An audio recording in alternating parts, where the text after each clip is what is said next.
Intermission has arrived during today's Philadelphia Orchestra concert, and here is the chairman of the Fine Arts Department at LaSalle College, George Deal. Thank you, Jim. The noted Austrian pianist Walter Klien has just made his debut appearance with the Philadelphia Orchestra in, I believe, the orchestra's first performance of the Arnold Schoenberg Piano Concerto Opus 42. Is that right? Yes. We have one of the rare opportunities in Walter Klien's performance today with the Philadelphia Orchestra to hear him in person. Although he has a very formidable reputation in this country as an outstanding recording artist. Now, the Schoenberg, we can talk a little bit about the Schoenberg or about contemporary music, since I understand you play quite a bit of it. Yes, not too much, but most important piano concertos, Schoenberg, Stravinsky, and Hindemith as well. Schoenberg is still more talked about than played, isn't he? At least in this country. I don't know how it is. Yes, not so much perhaps now in 74, because... Yes, since this is a celebration year. Yes, and that's why I'm playing the piano concerto quite often now, just in the Berlin and Lucerne festivals, and in Israel I played it this summer. So it's... I like it very much. Generally, are the performances of Schoenberg's music in Europe any more than they are here, regardless of the celebration year now? I think so. Well, even in his native Vienna? No, I'm very sorry to say, but in Vienna there are not so many performances. Much more, for instance, in Germany. They do a lot more in London. Yeah. Do you have a particular affinity, a particular feeling for the music of the moderns like Hindemith and Schoenberg and Berg and Stravinsky? Yes, I try to have it, you know, because I mean, after all, it's music of our century, and we live in the century. And I'm as a pianist, I think I have the duty to play it. Yes. And of course, if I like the piece. Otherwise, no. Yes, that helps. Yes, that's important. But especially the Schoenberg concerto, I think it's one of the most important piano concertos written in this century. I'm sure. I understand it was prompted. Do you know about the? I'm sure you know about the history of the concerto that was prompted by Oscar Levant. Yeah, which is a personality that our listeners will certainly recall. I think Mr. Levant died recently, the last couple of years. I think so, yes. And he was a dear personal friend of George Gershwin. Yes. And there comes that relationship then between Schoenberg and Gershwin. They had certain things in common. They were both painters. Yes, and then Gershwin painted. Yes, he did. And so did Schoenberg. There was in Vienna a big exposition, of course, with the Schoenberg year, with all the paintings, Kokoschka and Gershwin. I was surprised I didn't know this picture, but I think it's very interesting to have a picture from Gershwin, from Schoenberg. The concerto is 12-tone, isn't it? Yes, it is. Yes, it is. But you know, I think it's, as Schoenberg himself said, it's not so important to know too much about the theory, the 12 tones, just to take the results, the music as it is. And he said his words, he wants to... that his music should be treated as a Tchaikovsky. Yes, right. It's surprising that you just mentioned Tchaikovsky, but that shows that he didn't like that people think too much in 12 tones and in theories. It just takes the music, the result, what he did. Yes. And very often he does not stay strictly to the principles of 12 tones. That's right, especially in his last time. I don't know the piece, but he wrote a piece for string orchestra, a suite. It was like Max Reger in the style. It was tonal, not atonal. It was, and it was very surprising.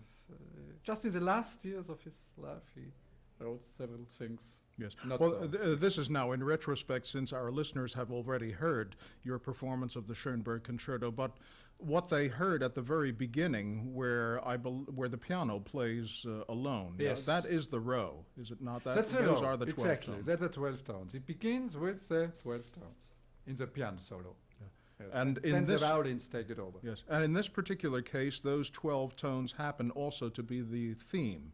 Yes. The melody. Yes. Which is sometimes, which is very often not the case. But in this, yes, that's right. In this case, I think it's very clear for the listener to hear the 12 tones at the beginning, taken over from the strings later on. I think it's very, very clear. To me, at least, I played it often. Yes, So of for the course. first hearing, I'm sure it's not so easy. Yes. Well, when you tackle a concerto like the Schoenberg, do you study the technical problems that are involved? In this case, I remember the old Walter Klien, the German pianist theory, to learn the piece without the instrument, just with the music, to read it and to learn it by heart. And then, if you have it learned by heart, then to study the manual things. Yes, the in playing instrument. part of Yes. it. Yes. I think that's very important, especially with this music, to have it first in the brain and then to do the finger work. We'll be back in just a moment with Walter Klien. We pause now during the intermission feature of this broadcast concert by the Philadelphia Orchestra for station identification. This concert is coming to you from the Academy of Music in Philadelphia.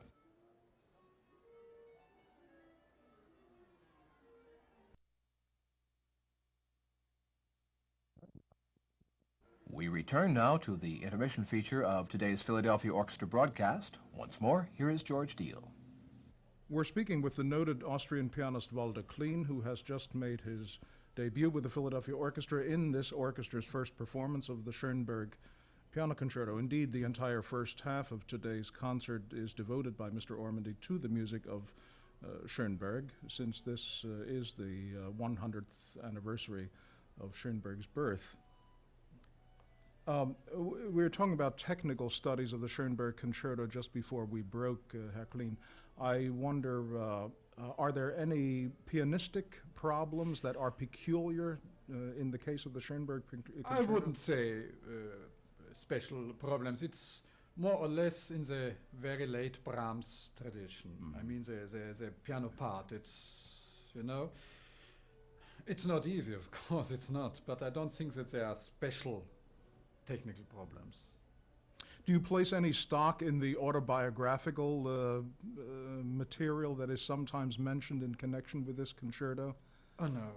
In other words, there's a quotation from Schoenberg which reads... Oh, yes. Do you know what I'm referring to? You mean what he in sketches? What he sketched about the yes, Life concerto. was so easy. Yes. That was the first. Oh, yes. Is the I think Andante. it's very important to know. Right. Life was so easy. Suddenly hatred broke out. Right, which is the molto allegro, Yes, yes. A And grave then- situation was created. And which is the adagio, it's an adagio, but life goes on. which is the giocoso. Yes, rather light-hearted. It's the beginning and the end, but in between there are great things. I read somewhere that one critic thought that he may have produced that little bit of program material about the concerto for Mr. Levant, because I think there was a period of time when Levant was interested in a piece for piano that he asked Schoenberg to write, and that piece ultimately became the concerto that you just played. Yes. But it's good to know. I think it's very important to know these ideas of Schoenberg about the piece. Yeah. There's another point about this particular concerto. The Beethoven Piano Concerto Number 5. There are some performances that one hears and one is able to say, that was not the emperor. Yes. Do you know what I mean? In terms of interpretation. Yeah, character, you mean. In terms of character, interpretation, right. yes. Is that something that can be said about the Schoenberg Concerto? Has that achieved that point? Perhaps it's too early. About the emperor is now, I mean, everybody knows and it's so familiar, but I think with the Schoenberg Concerto one should wait a little bit. Before one achieves what Before one- one yes, might call an exactly. authentic performance against Exactly. which you can measure other performances. Yes, that I think. You studied composition with Hindemith. Yes, very Didn't you? shortly in Salzburg in his master classes there, but it was a wonderful time. Did you yourself pursue activities as a composer? Yes, I did. Yes, I did. Masses, many kilos of music, many pounds of scores and so on, symphonies. But that's early, it was a long time ago. All what I do now is just to write cadenzas for Mozart concertos where Mozart didn't. Or where we have no cadenzas for Mozart, the original cadenza. Yes. So I do my cadenza sets, all what I'm doing is Well, sometime in the future, a music historian will discover all of the music of Walter Klien. And I think in piano, you worked with Arturo Benedetti Michelangeli. Also, I worked with Josef Tichler in the Vienna Academy of Music and also with Michelangelo. I would be particularly interested in the studies with Michelangeli because he is known in this country, but he is known largely as a very mysterious figure. Yes, I know. I know him as a very simple person, you know. That may be surprising, but I think there are several Michelangelos, you know. Yes. And I know him. I mean, what in the lessons I had with him, if you call it lessons, I mean, it was afternoons at the piano or mornings, hours and hours. He was so simple and so easy and so clear. So I think one must know him. I think one must know him very, very well. Because Perhaps something of what we understand about him has been built up by the media. I think so, yes. Yes, because there is a distinct aura of mystery. Are you involved in more recording projects now? I assume you are, since you do so much. Complete, it's a century of complete recordings. The complete Schubert piano sonatas. I just finished this work. Now, you came here to the United States first in 1968, was it? Yes, to play in the Mozart. Have you been back since then? Yes, or is this yes. Every year. Not the first time I'm here in Philadelphia. first time in of course, but Philadelphia? in the Yes. States, yes, several times. Yeah. Well, you'll have to come more frequently to Oh, Philadelphia. yes, I love it. Especially if you bring such rare items as the Schoenberg Piano Yes. Concerto. Intermission is just about over, and I want to thank you very much for being my guest at the intermission microphones. We've been speaking with Walter Klien. Host for the intermission features during broadcast concerts by the Philadelphia Orchestra is the chairman of the Fine Arts Department at LaSalle College, George K. Deal. This concert is coming to you from the Academy of Music in Philadelphia.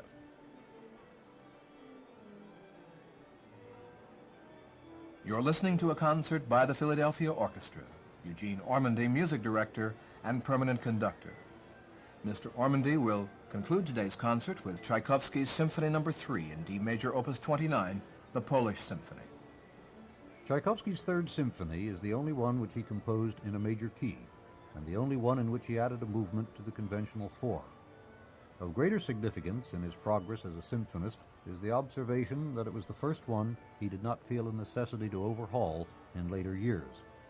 The Third Symphony was composed in 1875, premiered in Moscow on November 19th of that year, and judged sufficient to stand without revision. The nickname Polish is not Tchaikovsky's own. It was affixed years after his death by Sir August Manns when he conducted the London premiere. There is nothing Polish about the music. Mann's foolish gesture seems to have been based on nothing more substantial than the marking tempo di polacca for the final movement. And many subsequent commentators have remarked that since the second movement is marked alla tedesca, it would make just as much sense to call the work the German Symphony. As a matter of fact, it would make a good deal more sense to call it German, since there are more than a few characteristically German touches in it, echoes of Mendelssohn, Schumann, and even occasional likenesses to Schubert and Tchaikovsky's disparate contemporaries Brahms and Bruckner. The Schumann likeness is perhaps most obvious in the layout of the movements, which is similar to that of the Rennes Symphony, in which the first of the two scherzi is also in the form of a Ländler, but his influence is also apparent in the slow movement.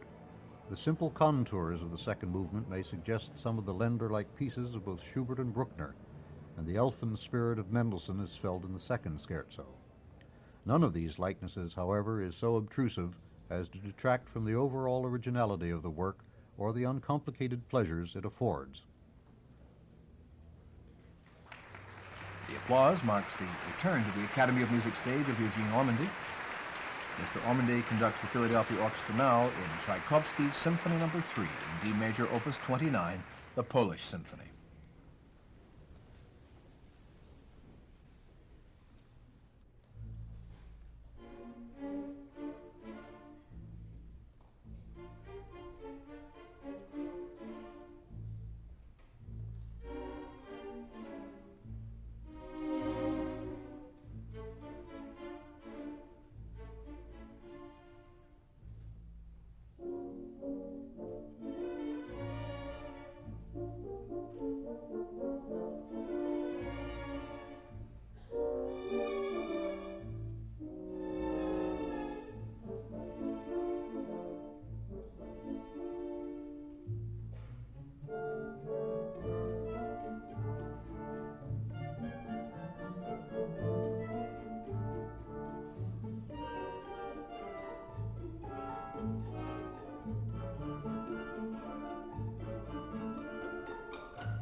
Eugene Ormandy conducted the Philadelphia Orchestra in Tchaikovsky's Symphony No. 3 in D major Opus 29, the Polish Symphony.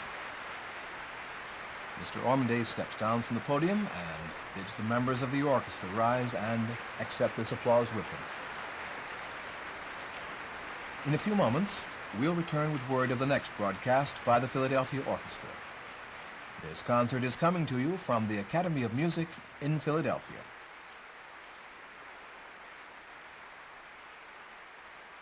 We extend to you a cordial invitation to be with us next week at this time for another concert by the Philadelphia Orchestra, Eugene Ormandy, music director and permanent conductor. Guest conductor at that time will be Rafael Frubeck de Burgos, conductor of the Spanish National Orchestra of Madrid. For his program, Mr. Frubeck de Burgos has chosen a suite from El Amodrujo by Manuel de Falla, Igor Stravinsky's ballet Petrushka, and Johannes Brahms' Symphony No. 4 in E minor, Opus 98. Music commentary for the Philadelphia Orchestra broadcasts is by the orchestra's assistant conductor, William Smith, and is based on notes by the Philadelphia Orchestra's program annotator, Richard Freed. Producer and recording director of these broadcasts is Albert L. Borco, Jr. Audio editor is Donald F. Wetzel. Production consultant and host for this series is James W. Keeler. This program is a pre-recorded production of station WFLN and Magnetic Recorder and Reproducer Corporation in Philadelphia.